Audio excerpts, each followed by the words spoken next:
Now it's time for Saara. What started as a hobby became a passion. A normal teenager who love for dance is natural, has been grooving to music since the age of 7. She tends to learn every dance style with confidence and determination. Yes, she lets frustration get to her at times, but her energy never fades. With time, she intends to live her dream of becoming a professional dancer. I had 10 days to prepare this TEDx talk. And like any other responsible, disciplined, and highly productive person, I started it yesterday. I wish I were exaggerating, but I'm not. I even Googled how to stop procrastinating while procrastinating. The funny thing is, I didn't even want to delay this. I told myself I was waiting for motivation. But apparently, motivation only shows up after 3 coffees, 2 mental breakdowns, and 1 crisis nap. I didn't want to delay this. Every day, I told myself, today is the day. But then my brain said, sure, but you know what's more important right now? Rearranging that playlist of yours. And I'm telling you, if procrastination were an Olympic sport, I'd win gold before even showing up to this ceremony. The truth, however, is different. I wasn't avoiding the task. I was avoiding how it made me feel. And that's when I realized something. Procrastination isn't all about laziness. It's also about being human. We're not fighting time, we're fighting ourselves. And today, I want to talk about why we do that, what it really says about us, and how, maybe, it's not discipline we need, but a little self-compassion. You see, our brains have 2 parts. 1, the prefrontal cortex, and 2, the limbic system. The prefrontal cortex is the logical decision-making part of our brain. And our limbic system, on the other hand, is the emotional, instinctive part of our brain, which seeks comfort now. And choosing that comfort is called temporal discounting. It's when we appreciate the reward now more than we appreciate it later. And every time we choose that easy distraction, our brain gives us a false sense of comfort, teaching us to repeat the same cycle.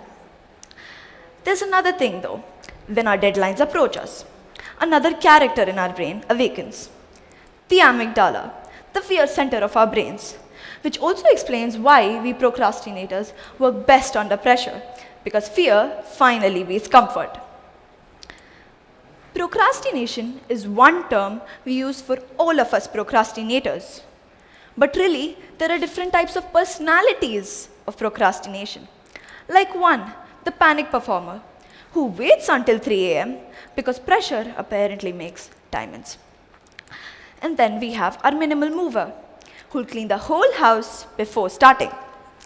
3rd, we have a research rabbit, who Googles how to start until 3 a.m.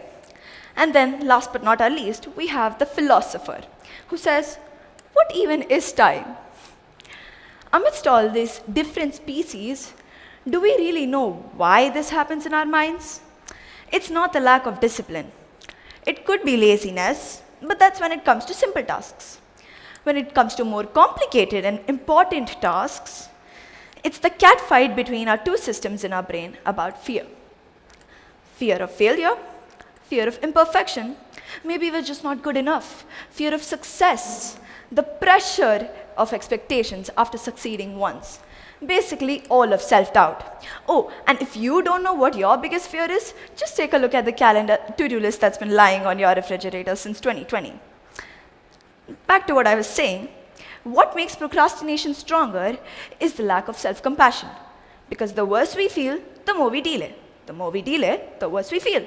It's a self-fulfilling cycle of guilt. How can we avoid this though, this emotional mayhem in our brain from happening? There's a simple method I came up with. I like to call it the fear method. The F, that stands for feeling it, acknowledging that discomfort within us. E, that stands for examining it. Instead of asking yourself what's wrong with you, ask yourself, why am I avoiding it? A, align with it. Basically, connect the task to your deeper purpose. Then the R, finally, re-engage with it. Take one teeny-meeny step immediately. Remember, your brain is not your enemy. Now, here's the twist. When we talk about procrastination, we often forget the other side of it. Maybe procrastination isn't the bad guy. It's just badly misunderstood. Think of it now. I want you all to imagine, what if procrastination were a person? It wouldn't be evil. It'd be the friend who says, hey, I've got snacks and drinks. Let's chill for a while. And sometimes that friend is right. Because when we feel unproductive, our brain actually cooks. So, technically, when I'm binge watching a documentary about monkeys, I'm just giving my brain more space to flourish with ideas. Even history agrees. Leonardo da Vinci took 16 years to complete the Mona Lisa. 16 years. If that's not procrastination, I don't know what is.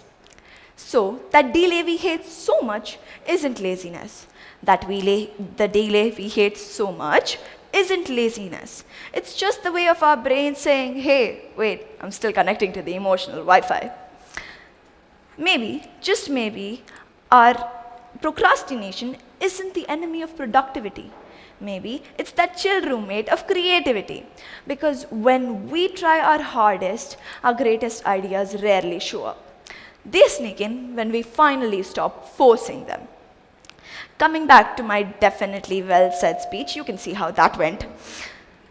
I understood that it wasn't about my emotions. It was about how I understand them. The more I understood my emotions, the less I procrastinated. So procrastinate, it's not like we don't care. It's just that we care too much. Imagine if Picasso hadn't waited for the perfect circle to form in his hands. Art would have never happened.